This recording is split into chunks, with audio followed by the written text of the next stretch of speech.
دوسرا سوال یہ کیا جاتا ہے کہ کیا ان فروق میں سے ایک یہ فرق بھی تھا کہ اخباری علماء تقلید کو حرام قرار دیتے تھے اور اصولی جائز قرار دیتے تھے یا عام لوگوں کے لیے واجب قرار دیتے تھے؟ ان کا حرام قرار دینا اس سے کیا مراد ہے؟ حقیقتاً تقلید کی حرمت والا مسئلہ، جس طرح میں نے عرض کیا ہے پہلے بھی، یہ اساسی اختلافات میں سے نہیں تھا۔ خود صاحب ہدایت نے جب ان کا شمار اخباریوں میں سے ہوتا ہے، جب اختلافات لکھے ہیں وہاں تقلید والا مسئلہ نہیں لکھا، کیونکہ حقیقتاً اصل جھگڑا یہ نہیں تھا کہ تقلید جائز ہے یا حرام ہے۔ اصل جھگڑا یہی تھا کہ اجتہاد میں کتنی وسعت ہے، مدارک میں جہاں سے حکم لینا ہے، یہ اصل مسئلہ تھا۔ البتہ چونکہ اس قسم کا اجتہاد اخباریوں کے نزدیک جائز نہیں تھا، تو ایسے اجتہاد کی تقلید کرنا بھی پھر آٹومیٹکلی جائز نہیں تھی۔ لیکن کون سی تقلید؟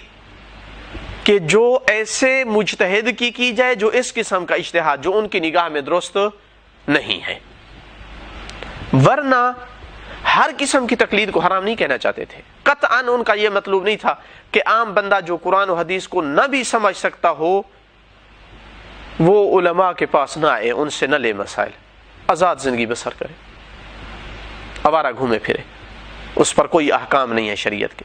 قطعاً یہ مقصود نہیں تھا ان کا، بلکہ اگر فقیہ جو ہے وہ اخباری ہو، صحیح ہو ان کی نگاہ میں، تو ان میں سے کئی ایک تقلید کا دائرہ بہت وسیع قرار دیتے تھے، حتیٰ عقائد میں تقلید کو کافی سمجھتے تھے۔ حتیٰ ان میں سے بعض مردہ مجتہد کی تقلید کو بھی جائز قرار دیتے تھے، جبکہ اصولی ان دونوں تقلیدوں کو باطل کہتے ہیں۔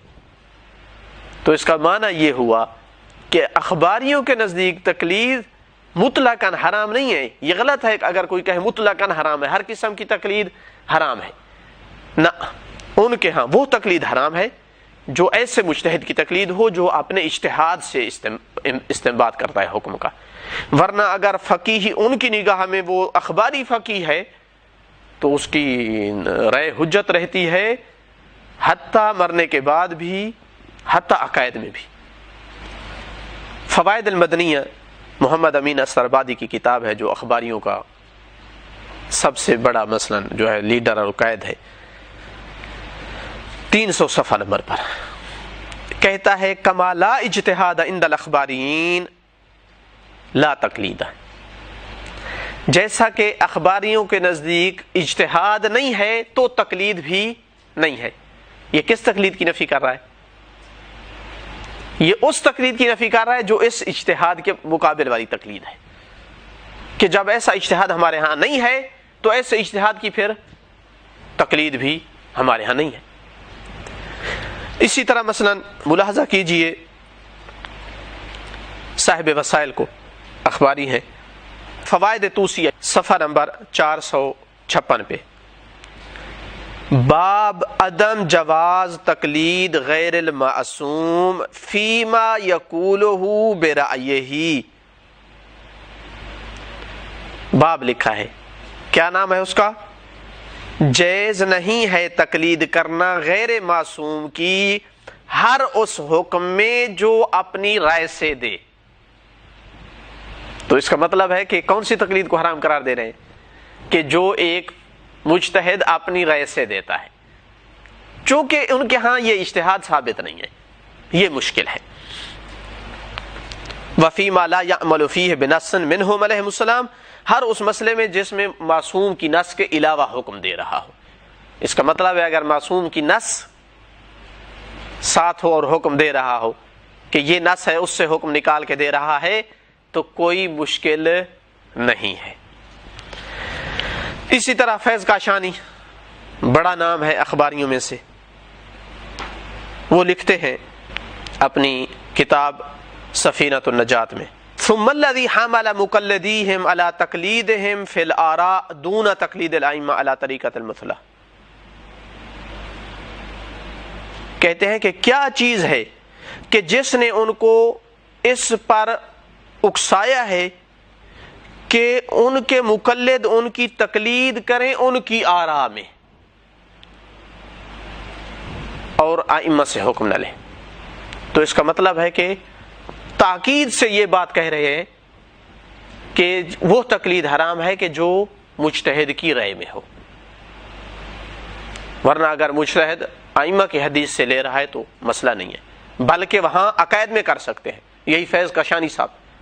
اس کے لیے آپ ملاحظہ کر سکتے ہیں سید علی قزوینی کا تعلیقہ معالم الاصول پر، جلد نمبر 7 پیج نمبر 426. اس پہ وہ مختلف اقوال نقل کرتے ہیں کہ کیا عقائد میں تقلید کافی ہے یا نہیں، کیا یقین اور قطع ضروری ہے یا ظن بھی کافی ہے. تو یہ قول کہ عقائد میں ظن کافی ہے اگرچہ تقلید سے حاصل شدہ ہو، ظن کافی ہے، عند اللہ انسان بری ہوگا اگرچہ اس نے ظن سے لیا ہو اور تقلید کرتے ہوئے. کون ہے اس کا قائل؟ 3-4 نام لکھے ہیں، ان میں سے ایک فیض کاشانی کا نام ہے. تو اس کا مطلب ہے کہ ان کے ہاں تقلید حتی عقائد میں ہو سکتی ہے، لیکن بشرط یہ کہ بھائی نصوص ہوں سامنے، ان سے لیا ہو. اسی طرح مثلا خود امین استرابادی شدید ترین اخباری ہیں، اسی فوائد مدنیہ کی صفحہ نمبر 299 پہ لکھا ہے مشتہر بین المتاخرین من اصحابنا من ان قول المیت کالمیت لا يجوز العمل به بعد موته، کہ یہ جو ہمارے اصحاب کے درمیان مشہور ہو گیا ہے کہ میت کا قول بھی مر جاتا ہے اور اس کی قول پہ عمل کرنا جائز نہیں ہے، یہ مبنی ہے ان کے ظنی گمان والے استنباط پر، چونکہ ان کا استنباط ظنی ہوتا ہے.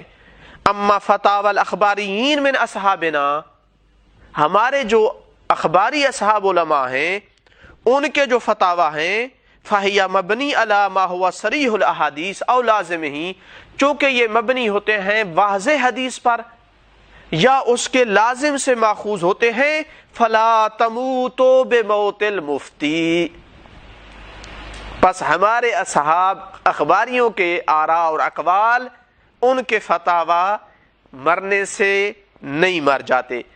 صرف انہی کے نہ وَكَذَلِكَ فَتَاوَى الْمُتَأَخِّرِينَ الْمَبْنِيَّ عَلَى صَرِيحِ الْحَدِيثِ أَوْ لَازِمِهِ الْبَيِّنِ.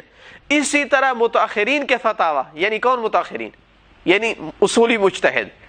اسی طرح اصولی مجتہد کے وہ فتاوی کہ جو واضح حدیث سے یا اس کے لازم بین سے لیے گئے ہوں، لا تموتوا بموت صاحبہا، وہ بھی صاحب کے مرنے سے اس کے فتاوی نہیں مرتے ہیں. لیکن آخر پہ کہتے ہیں التمیز بین القسمین صعب علی مقلدیہم، کہ ان کے مقلد کیسے تمیز دیں کہ ہمارے اس مجتہد نے یہ فتویٰ صریح حدیث سے لیا ہے اور یہ اس کا اجتہاد تھا، تاکہ اس پر عمل کرے اور اس پر نہ کرے. اس میں فرق کرنا مشکل ہوتا ہے. تو لہذا خلاصہ کلام یہ ہوا کہ وہ لوگ ہر تقلید کو حرام نہیں قرار دیتے تھے.